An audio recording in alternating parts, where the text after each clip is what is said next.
Roll for Crit presents How to Play AEGIS in 5 minutes or less or more. AEGIS is the combining robot strategy game of fast-paced mech battle action, designed by Breeze Grigas and published by Zephyr Workshop. In a standard game of AEGIS, your goal is to defeat your opponent, either by taking down all of their robots, incapacitating them, or reducing their energy output. Each player will have an energy tracker, 5 basic robots, and up to 5 combined robots of level 2 or higher. You can make your own team of robots or use a pre-made team. Basic robots each represent one letter from the name AEGIS: Assault, Evasive, Guard, Intel, and Support. Each robot type has its own strengths and weaknesses. Combined robots are made up of between 2 and 5 of these letters, but to start with, only your basic robots will be in play. Each player rolls a die, and High Roller gets to place their robots first anywhere they like inside their start zone area in the corner of the board. Then the second player does the same. The board is made up of a series of hexes. Each hex can hold one robot piece at a time. There will also be terrain pieces on the board which block movement and line of sight. Each round of the game begins with the recharge phase.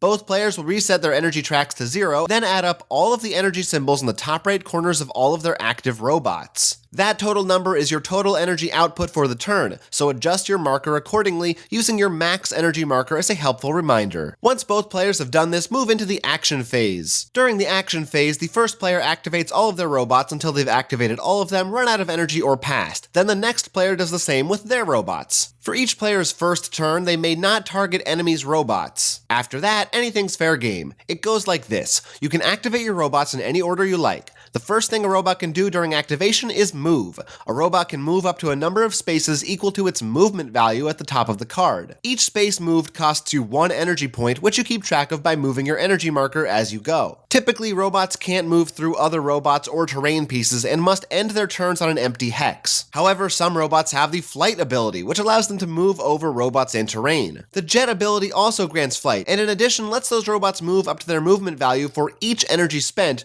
rather than spending 1 energy for each hex. After moving your robot, you have the option of spending energy in order to use one of its actions. Each robot has 1 or more actions printed on its card with a series of icons explaining how that action works. First is its cost, which tells you how much energy you'll have to spend in order to execute it. The cost also tells you how many dice you'll be rolling to use the action. Next is the action's accuracy. If the icon is green, that means that each die you roll with a number equal to or higher than the number printed is counted as a success towards the action's goal. If the icon is blue, that means that all of the dice rolls need to meet or exceed the printed number to succeed. If even one misses the target, then nothing happens. The next section shows you what the action does upon a successful roll, typically damage and in what amount. Next, the range tells you how many spaces away your target can be in order for the action to be able to reach them. Some actions are radius actions, which affect hexes a certain number of hexes away from a given space, either where your robot is located or a robot that they've targeted. You'll also need to make sure that you have line of sight to your target, meaning that you aren't blocked by other robots or terrain pieces, and that you're able to draw a straight line from the center of your hex to the center of your target's hex. And finally, there may be attributes listed which can have a variety of effects on the action. So as a basic example, this robot is in range of this robot, so it pays this energy cost and rolls this many dice. For each success rolled, it does this much damage.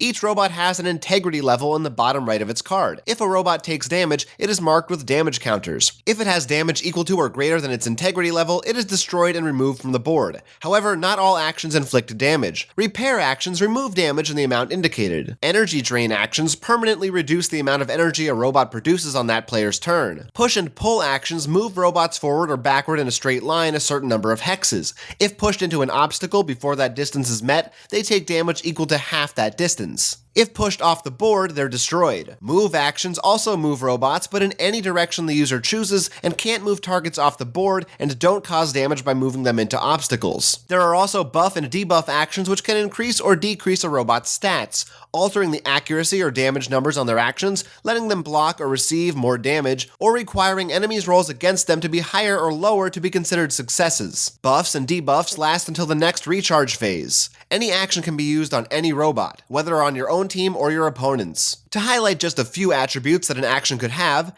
anti-air deals an extra damage to flying robots, arcing actions can hit targets behind terrain or other robots, critical actions increase their power by 1 if a 6 is rolled, disarm actions stop the target from using actions until the start of your next turn, restrain actions stop the target from moving until the start of your next turn, heavy actions can only be used if the robot does not move that turn, light actions can be used before movement, piercing actions affect any robots within range who are in a straight line from the user. user. Always be aware of the different attributes and how they'll affect your turns. Many robots also have passive abilities which could trigger at different times, such as retaliate, which allows a robot to use an action after being attacked outside of their own turn. If you have a commander robot on your team, the commander's ability could affect the rest of your team as long as they're not destroyed. Again, be sure to read your robot's cards thoroughly. Instead of using one of its printed actions, there's one other action a robot can take on its turn, and that is the combine action. If you have two robots next to each other on the board and you have a combined robot card in reserve that matches the two letters of those two robots, you can combine them. The combined robot also needs to have a name matching the name of the robot with the letter that comes first in the combined robot's class type. In order to combine, pay energy equal to the new robot's energy output and replace the two previously existing robots with its piece in either of the hexes that the two robots were in before. Any damage or other counters that were on either robot is discarded. The combined bot gets a fresh start. It also gets to use a combine ability. These are printed in green at the bottom of the card, so follow their instructions as soon as they come into play. Otherwise, that robot may not move or attack on its first turn out. Combined robots are generally more powerful than lower level robots and can be extremely helpful if deployed at the right time. There are even robots with 3 or more letters which you'll need higher level robots to combine into. As an optional rule, once per game you can spend a scrap token to use one of your robots that's already been destroyed and combine it with a surviving robot to make something better. Once a player has used all their energy, activated all their robots, or decided to pass, the other player takes their turn, then both players reset their energy tracks during the recharge phase, and the game continues, until either one player's entire team has been destroyed, all of one player's surviving robots are unable to use actions that cause damage, energy drain, or push and pull effects, or one player is unable to produce at least 5 energy points at the start of their turn. If one of those things happens, that player loses and the other player wins. You can also try playing with larger groups, either in teams or free-for-all battles, or play 2 out of 3 matches to see who is truly the greatest robot master. In conclusion, get energy, spend energy, move, attack, combine, form the head.